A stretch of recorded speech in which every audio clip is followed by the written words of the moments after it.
आपकी dream car अब बहुत सस्ती होगी। जी हाँ, टैक्स रिफॉर्म्स के बाद इन दामों में बहुत बड़ा फर्क आया। चलिए मैं बताता हूँ कि फर्क कितना बड़ा है। सबसे पहले बात करते हैं उन बड़े नामों की जो देश में कार इंडस्ट्री को डोमिनेट करते हैं और अब जीएसटी कटौती से उनमें कितनी बड़ी राहत आई। मारुति, होंडा, टोयोटा, किया, हुंडई।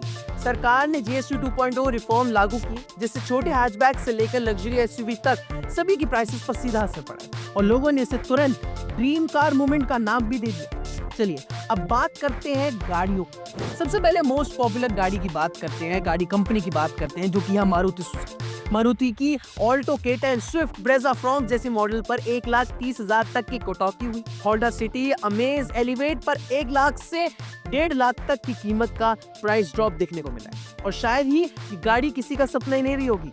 मैं बात कर रहा हूँ टोयोटा फॉर्च्यूनर और इनोवा क्रिस्टा की, जिन पर आपको भारी बचत मिलेगी। फॉर्च्यूनर पर भी 3.5 लाख की छूट मिलेगी।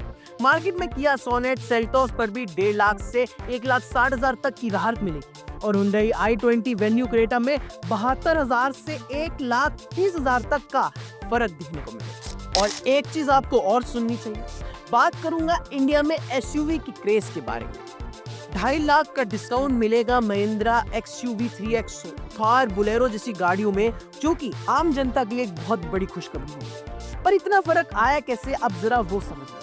दरअसल बात यह है कि जहां पहले ये कार्स पर जीएसटी 28% लगता था, अब छोटी कार्स पर ये घटकर 18% पर आ गया। एसयूवीज पर लगने वाला एक्स्ट्रा सेस भी कम हुआ है, मतलब जो मॉडल पहले 10 लाख का था अब वो 8.5 से 9 लाख तक का हो गया है और इसे मिडिल क्लास बायर को सबसे ज्यादा फायदा मिलेगा। सोचिए 1 साल पहले जो कार महंगी लगती थी आज वही ईएमआई में बिना एक्स्ट्रा बोझ के आपकी ड्राइववे में हो सकती है।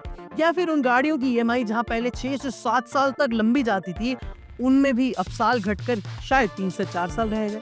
पर यह है कि सिर्फ टैक्स कट नहीं है, मिडिल क्लास के लिए एक बड़ी राहत भी है। तो बताइए आप कौन सी कार पर अपनी नजर गड़ाए बैठे हैं? कमेंट्स में बताइए ये टैक्स कट आपके लिए ड्रीम कार मूवमेंट है या नहीं।